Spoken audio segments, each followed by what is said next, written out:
Hola mis queridos hermanos y hermanas, qué gusto saludarlos hoy sábado 14 de julio de 2023.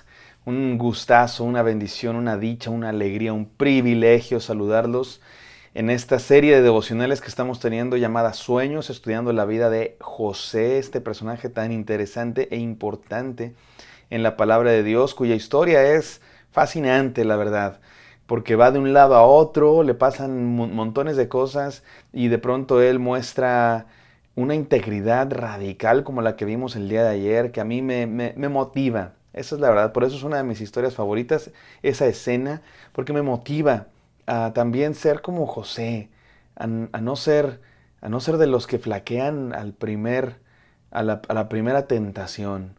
Hay muchos, mis hermanos, el día de hoy que ceden a las tentaciones así.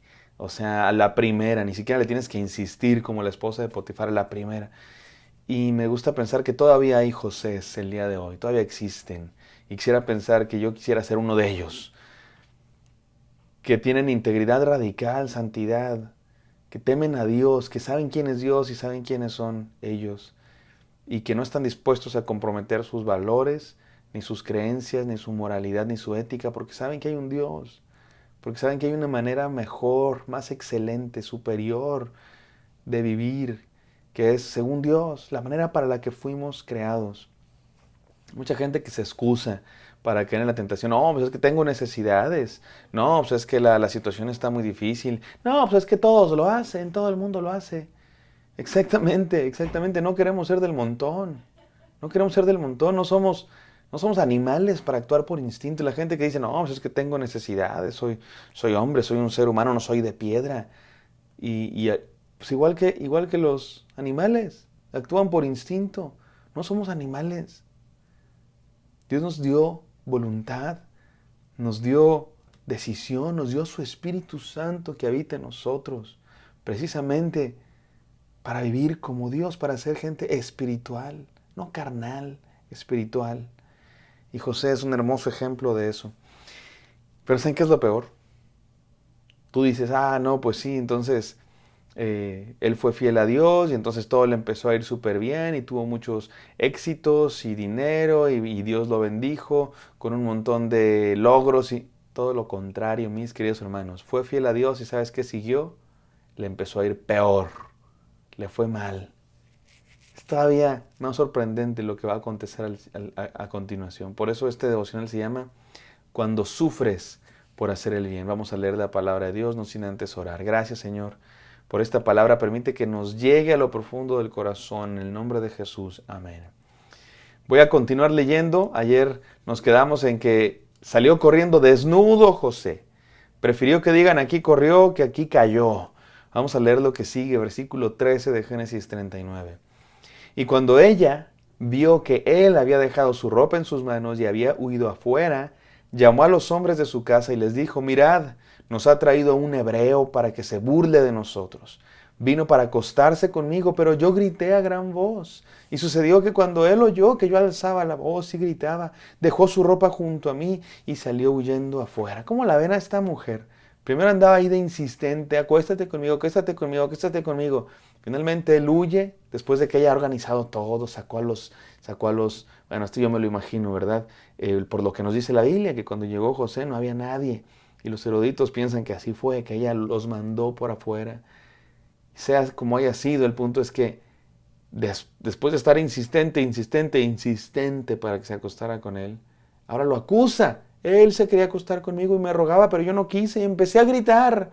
Y cuando él vio que grité, salió corriendo desnudo. Versículo 16. Y ella dejó junto a sí la ropa de él hasta que su señor vino a casa. O sea, ahí se quedó con la ropa de José a un lado, como para que José, era como su evidencia, ¿no? Como para que José no viniera y se la pusiera, hasta que llegó su esposo a casa. Entonces ella le habló con estas palabras, diciendo, vino a mí el esclavo hebreo que nos trajiste para burlarse de mí. Y cuando levanté la voz y grité, él dejó su ropa junto a mí y huyó afuera.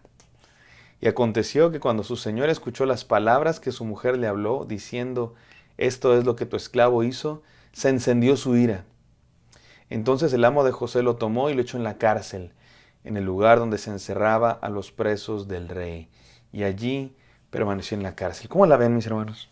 O sea, José se porta bien. José muestra una fe, santidad, integridad radical. No cede ante la presión de la tentación, no cede ante la tentación del mundo, de su cultura, sino que se mantiene firme a Dios, a la santidad y al honor y a la lealtad a Dios, al temor de Dios. Y tú dices, sí, que bueno, seguramente Dios lo va a premiar y seguramente Dios le va a dar mucho éxito y seguramente va a tener mucho dinero, mucho poder y muchas cosas. Y resulta que no. Resulta que terminó en la cárcel por hacer el bien, por portarse bien. Tú dices, ay, mejor se hubiera acostado con ella, ¿no? Pues ahí mantenían una relación en secreto, se la llevaban suave, no pasaba nada. Resulta que por hacer el bien termina en la cárcel. Mi querido hermano, esto todavía me impulsa más para admirar la integridad de gente como José, que aun cuando no les conviene, aun cuando parecen que no es conveniente, que van a traer consecuencias, deciden no traicionar sus valores, no ceder ante la tentación, no comprometer su temor a Dios. Me encanta, simplemente me impulsa, me motiva a decir yo también quiero tener esa integridad. Pero la pregunta es aquí, mis hermanos, ¿cómo le hacemos para soportar eso?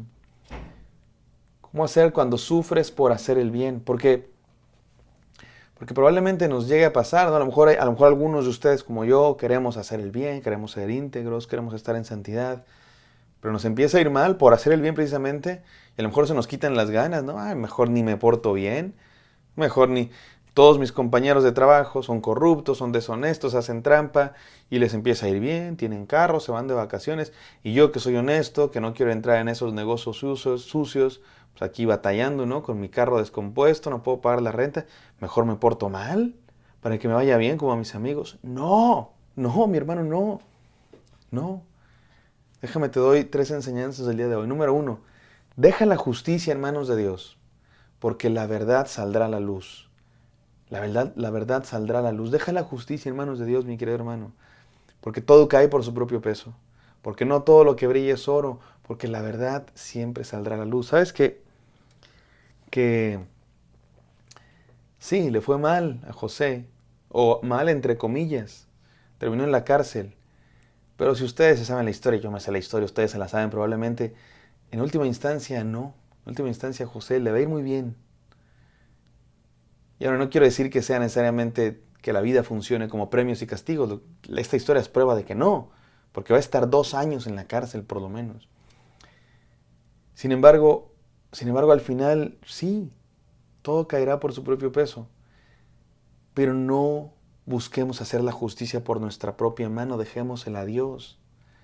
No busquemos venganza por nuestra propia mano, dejémosela a Dios. Nota cómo José no parece haber abogado mucho por su causa, sabía que tenía todas las de perder. Le dejó la justicia en manos de Dios y fue a la cárcel. Mi querido hermano, a veces en situaciones que parece que a los que hacen el mal les va mejor, pero no es así. No es así. Parece, pero no es así.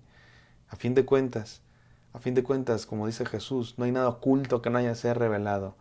Al final de cuentas, las cosas caerán por su propio peso, su maldad alcanzará a los que se porten mal y la bondad de Dios alcanzará a los que estén buscando ser temerosos de Dios. Entonces, número 1, deja la justicia en manos de Dios. Número 2, no dejes tus valores a un lado, mi hermano. No dejes tus valores a un lado porque siempre es mejor estar del lado del bien. Siempre es mejor estar en el lado correcto de la historia. Aun cuando parezca que le va mejor a los que estén del otro lado, al final de cuentas les irá bien. Verdaderamente bien. Que no siempre es dinero. Que te vaya bien no siempre significa tener mucho dinero, tener muchas posesiones. Que te vaya bien significa tener la presencia de Dios en tu vida. Y a veces no vas a tener mucho, pero siempre vas a tener lo necesario. Y yo sí creo que Dios bendice. A veces no inmediatamente, a veces no al día siguiente. A José le tardó 2 años, pero finalmente Dios tiene un plan más grande de lo que José se pudo haber imaginado. Otra vez, si José no hubiera sido enviado a la cárcel, no hubiera pasado de ser un esclavo. A lo mejor el mayor esclavo de la casa, pero esclavo al fin. Como decíamos hace unos días, ¿se acuerdan? Si José no hubiera sido vendido por sus hermanos, no hubiera pasado de ser un niño consentido, chiqueado, chiple. Si José no hubiera sido enviado a la cárcel, no hubiera pasado de ser un esclavo en la casa de Potifar. Vamos a ver hasta dónde llega José después, pero porque le dejó la justicia a Dios en sus manos y no comprometió sus valores, no cedió ante la tentación. ¿Sabes qué hay algo interesante en esta historia? Que en aquella época, cuando un hombre quiere abusar de la esposa de un general, de un capitán de la guardia, lo normal es que lo hubieran matado. Lo normal es que no la contaba. ¿Por qué lo enviaron a la cárcel? Podemos pensar simplemente porque Dios lo protegió y puede ser que eso sea la única razón y listo. Pero hay quienes piensan que sí, Dios lo protegió, pero parte de la protección de Dios tuvo que ver con que Potifar sabía que no había sido José el culpable de toda esa historia. Potifar conocía a José, sabía que era un hombre íntegro, por eso lo había hecho su mayordomo. Y también sabía que estaba guapo, pues. Y no sé si sabía algo de su esposa, no lo sabemos, no quiero poner demasiadas cosas que no sabemos necesariamente, pero el indicio está ahí. ¿Por qué no lo mandó matar? ¿Por qué no lo mandó matar? Tal vez sabía que José era inocente. No se podía quedar así nada más porque sería manchar su propia reputación. Pero tampoco quería matar a José porque sabía que era inocente. A fin de cuentas y en última instancia, Dios lo protegió. Dios lo protegió. Pero menciono esto de Potifar porque mi tercera enseñanza es la siguiente. Vive de tal manera que nadie le crea a los que hablen mal de ti. Vive de tal manera que nadie les crea a los que hablen mal de ti. Vive de tal manera que cuando sufras nadie diga, está sufriendo porque se lo merece, porque tal cosa hizo. Y mira, todos somos malos, todos somos imperfectos y todos nos merecemos, si acaso, algún dolor. Pero mi invitación es a la integridad, a la santidad, a vivir de tal manera que suframos por hacer el bien. Como dice la palabra, mejor sufrir por hacer el bien que tener éxito por hacer el mal. Mucho mejor sufrir por hacer el bien que tener éxito por hacer el mal. Seamos gente de integridad como José. Me encanta esta escena de la integridad de José porque es algo que no vemos mucho, tristemente, el día de hoy. El día de hoy vemos mucha gente que compromete sus valores, que está dispuesta a ser deshonestos, a ser infieles, a no ser buenos cristianos. Seamos diferentes, mis hermanos. Seamos diferentes, incluso si tenemos que sufrir por ello. Vamos a orar. Gracias, Padre Santo, por esta hermosa historia de José, Señor, que nos desafía a la santidad, la integridad radical, Señor. Aun cuando nadie nos ve, aun cuando incluso vamos a sufrir por hacer el bien, te pedimos, Padre Santo, que tú estés con nosotros. En el nombre de nuestro Señor Jesús oramos. Amén. Amén, mis hermanos. Pido bendición para todos ustedes. Que Dios les bendiga mucho. Me encantaría verlos el día de mañana. Bendición.